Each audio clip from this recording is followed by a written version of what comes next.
Good morning, children. Today we'll study class 10th Geography Chapter 1 Resources and Development.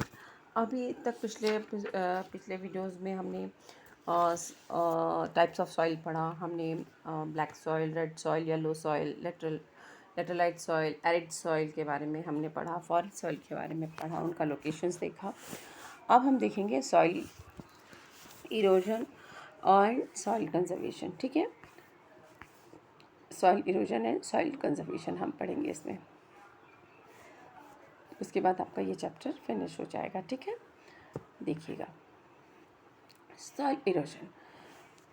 Soil erosion से आप क्या समझते हैं? इसका डेफिनेशन सबसे पहले डिफाइन देखते हैं हम। ये आपके यहाँ पेज में ही लिखा हुआ है, और जब आप आंसर लिखते हैं तो आपको जो कीवर्ड्स होते हैं वो ज़रूर आने चाहिए, है ना, डेफिनेशंस वगैरह में। तो देखिए सॉइल इरोजन क्या है? The denudation of soil cover and subsequent washing down of a soil is described as a soil erosion. जब क्या होता है कि denudation मतलब क्या होता है? denudation मतलब होता है denudation involves the process of that causes wearing away of the earth surface by moving of water, snow और रेन। ये किसी भी वजह से जो वाटर का डिन्यूडेशन होता है, मीन्स वहाँ से जो सॉइल ख़राब हो जाती है आपकी, या किसकी वजह से आपका जो ऊपर का जो टॉप लेयर है सॉइल का, वो क्या है, तेज़ बारिश से, विंड से, स्नो की वजह से जो ऊपर का जो ह्यूमस पार्ट रहता है, फर्टाइल पार्ट रहता है, वो क्या होता है, इरोड हो जाता है, बह जाता है साथ में। तो इससे क्या होता है, जब सॉइल के जो ऊपर का लेयर है वो क्या ख़राब होना हो जाता है, तो इसी को ड्यूनिडेशन बोलते हैं। Denudation, the denudation of the soil cover and subsequent washing down of the soil. और लगातार जो सॉइल की वॉशिंग हो जाती है, किसके कारण से पता है? स्नो और विंड के कारण, रेन के कारण, इज डिस्क्राइब्ड है सॉइल इरोशन। इसको हम कहते हैं सॉइल इरोशन। तो ये वर्ड बहुत इंपॉर्टेंट है, सब आना चाहिए जब भी आप इसका डिफाइन करें। ओके, तो सॉइल इरोशन क्यों होता है? कॉजेज ऑफ सॉइल इरोशन, कारण क्या है सॉइल इरोशन होने का? तो सबसे पहले सॉइल इरोजन में जैसे हमने लैंड इरोजन का पढ़ा था, आपने पढ़ा था ना कि ओवरग्रेजिंग के कारण हो रहा है, तो इस तरीके से इसमें भी हो सकता है। सॉइल इरोजन हो सकता है किसके कारण? ओवरग्रेजिंग के कारण, कंस्ट्रक्शन के कारण। जब कंस्ट्रक्शन हो रहा है, माइनिंग के कारण। माइनिंग में हमने देखा था कि किस तरीके से ज़मीन को गड्ढा खोद देते हैं और उसको छोड़ देते हैं खुला, है ना, पूरा। तो इसकी वजह से हो सकता है सॉइल इरोजन। किसकी वजह से बताया पहले? ओवरग्रेजिंग के कारण, कंस्ट्रक्शन के कारण, रोड कंस्ट्रक्ट हो रहे हैं, बिल्डिंगें बन रही, कंस्ट्रक्शंस हो रहे हैं उसकी वजह से, और माइनिंग के कारण से, और डिफेक्टिव फार्मिंग की वजह से, है ना। डिफेक्टिव फार्मिंग भी एक वजह हो सकती है जिसके कारण से सॉइल इरोजन हो सकता है। तो डिफेक्टिव फार्मिंग में हम क्या बोल सकते हैं कि ओवर इरिगेशन। जब हम ओवर इरिगेट कर देते हैं लैंड्स को, तो उसके कारण से पानी, मिट्टी बह जाती है। जो टॉप लेयर का जो सॉइल होता है, फर्टिलिटी उसकी जो बह जाती है पूरी, तो ओवर इरिगेशन एक कारण हो सकता है। और जब हम एक्सेसिव बहुत ज़्यादा यूज़ में पेस्टिसाइड्स और फर्टिलाइज़र्स हम यूज़ करते हैं, तो ये भी एक रीज़न है कि हमारा जो सॉइल जो है वो कॉजेज़ ऑफ सॉइल इरोजन हो सकता है। ठीक है, तो कुछ को factors responsible for soil erosion तो ये है। ठीक है, तो ये कुछ नेचुरल फैक्टर्स भी होते हैं जिसकी वजह से सॉइल इरोजन हो रहा है। तो नेचुरल फैक्टर्स में क्या क्या आ सकता है? जैसे wind, glacier and water. Wind, glacier और वाटर के कारण भी सॉइल इरोड होता है ना। सॉइल इरोड डायरेक्टली भी हो सकता है और इनडायरेक्टली भी हो सकता है ना। तो नेचुरल फैक्टर्स भी हैं इसमें, तो विंड, ग्लेशियर और वाटर के कारण से भी क्या होता है? सॉइल इरोजन्स होते हैं। ठीक है, ये पूरे पैराग्राफ में यही है जो मैं आपको समझा रही हूँ, ये पूरे पैराग्राफ में है। ठीक है, उसके बाद है गुलीज। गुलीज की वजह से भी होता है। गुलीज क्या होता है? Deep channels developed in clay soil due to the running water. समझ रहे हैं? फिर से सुनिए। Deep channel developed in clay soil due to running water. इसका यहाँ पे दिया है, आप इसको पढ़िएगा। ठीक है, इसमें भी दिया है, इसको ये सब भी पूछा जा सकता है ना। तो deep channel developed in clay soil due to running water. ठीक है, कैसे समझ सकते हैं हम इसको? जैसे कि ये मान लीजिए एक प्लैन एरिया है, यहाँ से एक बहते हुए पानी आ रहा है, ठीक है। तो ये क्या करेगा अपने साथ, आपने देखा होगा कि पानी बहता है, ये अपने साथ अपने लिए एक रास्ता रास्ता बना लेता है। और ये रास्ता बनाते हुए क्या होता है, ये पूरा गहरा हो जाता है, डीप हो जाता है। और उसके साथ क्या हो जाता है कि डीप होते जाता है ये, और यहाँ ये अपने लिए गहरी खाई और गहरी नाली जैसा बना लेता है, और यहाँ पर खाई जैसा ये रास्ता बना लेता है ये। तो इसी को हम कह रहे हैं कि बहते हुए पानी के कारण क्या, अब ये जैसे इस पिक्चर में आपको डीपली समझ में आ गया, देखिए इस तरीके से हो रहा है गुली इरोजन। तो यहाँ से कोई पानी आ रहा होगा, तो पानी ने अपना रास्ता बनाया, और ये बहते हुए पानी ने क्या किया, बहते बहते इसने अब यहाँ डीप चैनल्स बना लिया, अपने लिए रास्ता बना लिया यहाँ पर। तो देखो ये इस तरीके से गहरी नाली बन जाती है। और बहते हुए पानी के कारण क्या होता है, सॉइल जो होता है वो लूज़ हो जाता है, और ये अपने साथ इसके साथ अपने साथ फर्टाइल एलिमेंट्स जो क्या है वो बहाकर ले जाता है। तो ये भी एक सॉइल इरोजन का कारण है, ये है गुल्ली, ठीक है। गहरी नालियाँ बना लेता है, deep channels developed in clay soil due to running water, इसकी वजह से, ठीक है। तो ये है गुली, ये एक वजह ये भी है ना, कॉज ऑफ सॉइल इरोजन। और है एक वजह, एक होता है रेवनीज, है। रेवनीज क्या होता है, ये देखिए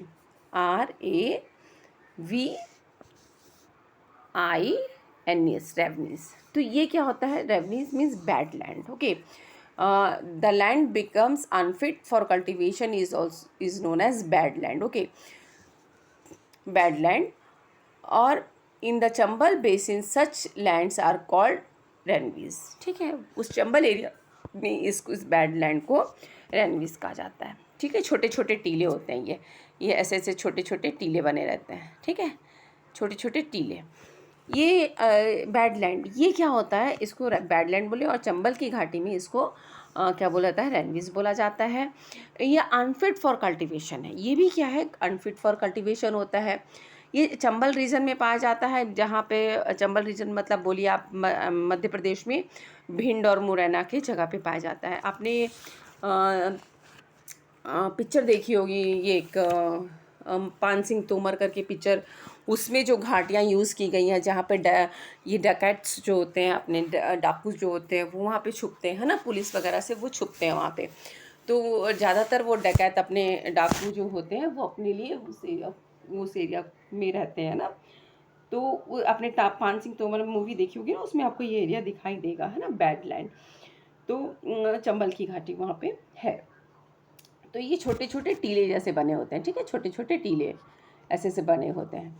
तो इसे कहते हैं रेनवीज, और इसको बैडलैंड भी कहा जाता है, ठीक है। और ये जो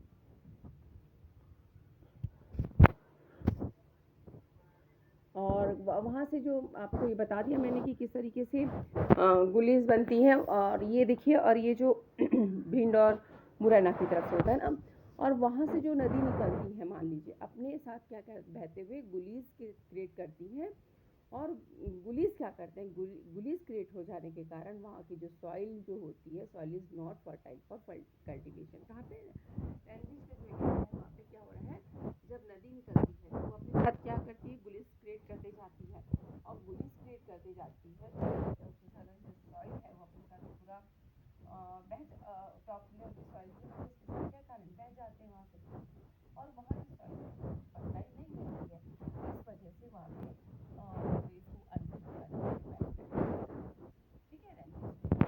और ये मैंने बताया उस पिक्चर में देखोगे तो वो टीला वगैरह दिखेगा आपको, तो उसमें इजीली समझ में आ जाएगा किस तरीके से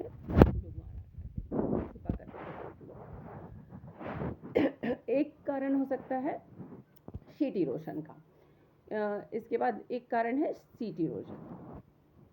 सीट इरोशन मतलब क्या समझेंगे आप, जो सीट इरोशन मतलब होता है washing of the top soil, जो टॉप सॉइल का जो बह जाना है ना, उसको कहते हैं सीट इरोजन, ठीक है।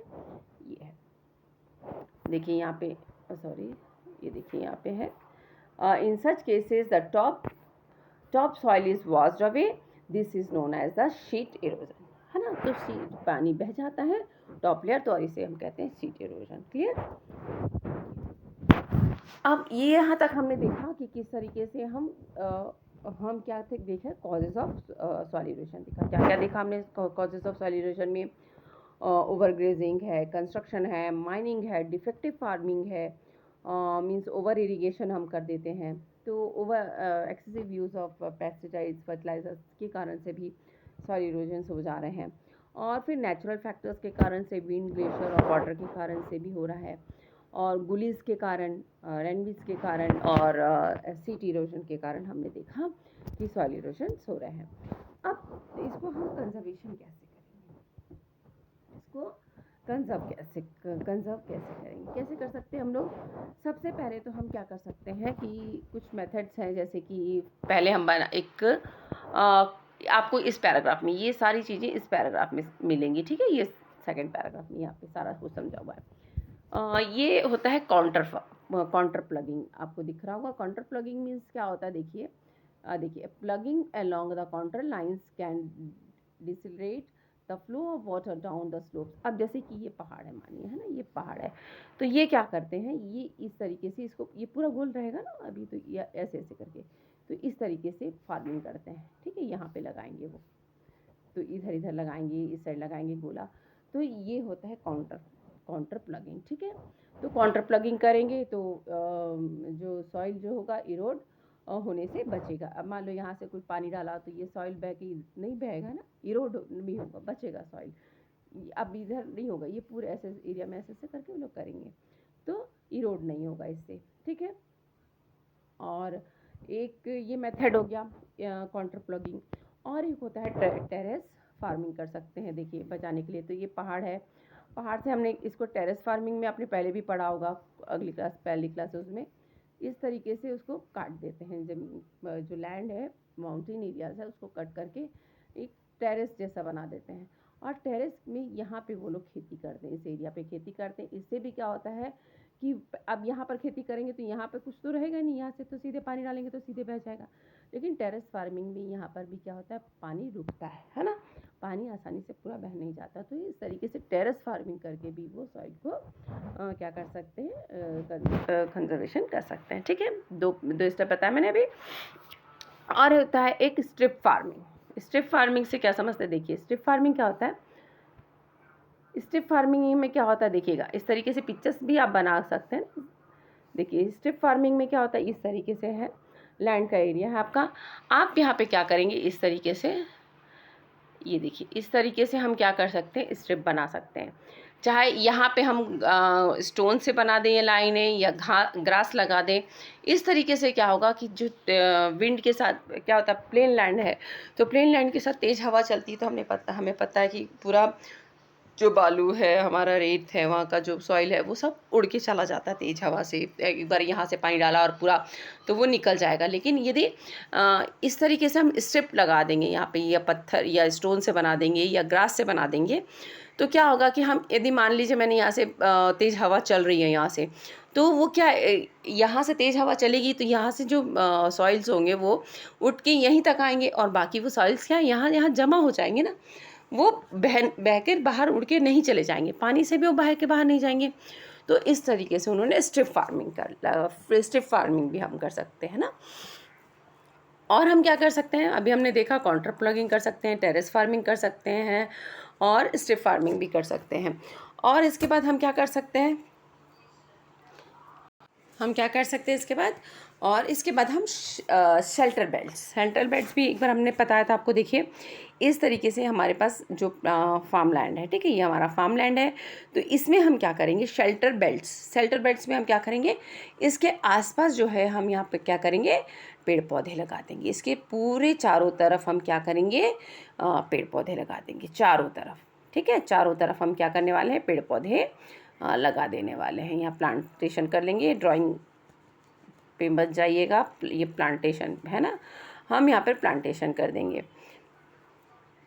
ये चारों, ये इसको बोलते हैं शेल्टर बेल्ट्स। मतलब हम ये अपने फार्म लैंड के चारों तरफ क्या किया हमने कि क्या किया, पेड़ लगा दिया है। क्यों, क्योंकि विंड से जो वही, मैं यहाँ पर भी वही केसेस है कि विंड से जो हवा तेज चलेगी तो उसकी वजह से क्या है, तो वहाँ से पूरे जो मिट्टी है वो सब उड़ के एक जगह से दूसरी जगह नहीं जा पाएगा। तो इससे जो तेज़ हवाएं चलने वाली होंगी वो यहाँ से टकराएंगी। पहले जो तेज़ हवा मान लो यहाँ से आ रही है तो वो डायरेक्ट यहाँ आएंगी नहीं आएंगी, वो यहाँ पेड़ों के पास आएंगी, पेड़ों से टकराएंगी, उसके बाद उनकी जो फ्लो है वो थोड़ा सा क्या हो जाएगा, कम हो जाएगा, तो सॉइल इससे नहीं फ्लो होगा एक जगह से दूसरी जगह।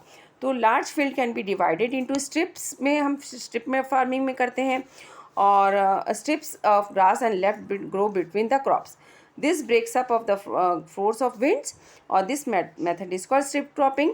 अब हम शेल्टर बेड्स में क्या करते हैं, planting lines of trees to create shelter also works in a similar way. Rows of such trees are called shelter beds. ठीक है, इसको हम शेल्टर बेड्स कहते हैं। ठीक है, और हम क्या कर सकते हैं इसके साथ, क्रॉप रोटेशन भी कर सकते हैं हम। यदि मान लीजिए if the crop is sown in same field year after year, this consume certain nutrients from the soil making. यदि हम एक ही प्रकार का जो क्रॉप है बार बार खेत में लगाते हैं तो उससे क्या होता है कि वहाँ की जो न्यूट्रिएंट्स होते हैं ज़मीन में वो ख़त्म होने शुरू हो जाते हैं ना, कंज्यूम सर्टन न्यूट्रिएंट्स को कंज्यूम कर लेता है, और फ्रॉम द सॉइल मेकिंग, और फिर क्या होता है, सॉइल उससे इनफर्टाइल हो जाता है। तो क्रॉप रोटेशन एक वे है कि हम उससे भी इस टाइप को इरोशन को, crop rotation can check this type of erosion. ठीक है, ये इरोशन बना सकता है। ठीक है, तो हमने क्या क्या देखा, काउंटर प्लगिंग देखा, टेरेस फार्मिंग देखा, स्ट्रिप फार्मिंग देखा, शेल्टर बेल्ट्स देखा, और क्रॉप रोटेशन भी है। ठीक है, तो ये था हमारा क्या था, ये सॉइल कंजर्वेशन का मेथड्स ये थे। तो ये पैराग्राफ में सब दिया हुआ, देखिए मैं एक बार रीड कर देती हूँ। Plugging along the contour lines can decelerate the flow of water down the slopes. This is called contour plugging. Steps can be cut out on the slopes, making the terrace cultivation restricts erosions. Western and the central Himalaya have well-developed terrace farming. Large fields can be divided into the strips. Strips of the grass are left to grow between the crops. This breaks up the force of the wind. यही मैंने समझा है strip में भी wind. This method is known as strip cropping. Planting lines of a tree to create shelter also works in a similar way. Rows of the such trees are called shelter belts. Okay, these shelter belts have contributed significantly to the establishment of the land dunes and establishing the desert in the western India. Okay, तो ये था आपका method, conservation method था। तो आप इसको पूरा read out कीजिएगा, और यहाँ स्टेट ऑफ इंडियंस एनवायरनमेंट जो दिया है इसको बुक में इसको रीड आउट कर लीजिएगा एक बार। ठीक है, और इसमें देखिए एक्सरसाइज दिया हुआ है, देखते हैं क्वेश्चन मैं पढ़ देती हूँ, अब बताइएगा। Which one of the following type of resources is iron ore. Iron ore किस टाइप का रिसोर्सेज है, तो बताइए किस टाइप का रिसोर्सेज है आयरन ओर, है ना, बता सकते हैं आप मुझे। Under which of the following type of resources tidal energy can not be put. Tidal energy को आप किस में पुट नहीं कर सकते हैं, तो बताइए, है ना। ये सब क्वेश्चन है, इसको मैं करा दूँगी आपको। ठीक है, तो ये क्वेश्चन है और ये चैप्टर आपका कंप्लीट हो गया है। इसको बहुत अच्छे से रीड आउट कीजिएगा, और मैप पॉइंटिंग जो इसमें दिया गया हुआ है, सॉइल की मैप पॉइंटिंग, ये चैप्टर बहुत इंपॉर्टेंट है। और आप अपने एक इंडिया का मैप ले लीजिएगा, इंडिया के मैप में आप इसको पॉइंट आउट कीजिएगा पूरा, forest and mountains area, alluvial soil, red soil और yellow soil, black laterite soil और एरिड सॉइल कहाँ कहाँ मिलता है, ये पूरा मार्किंग कीजिएगा। ठीक है, आप अलग अलग तरीके से, और आप मुझे इसका पोस्ट भेज सकते हैं, और अपनी कॉपी में आपको एक मैप में इसको लगाना है। ठीक है।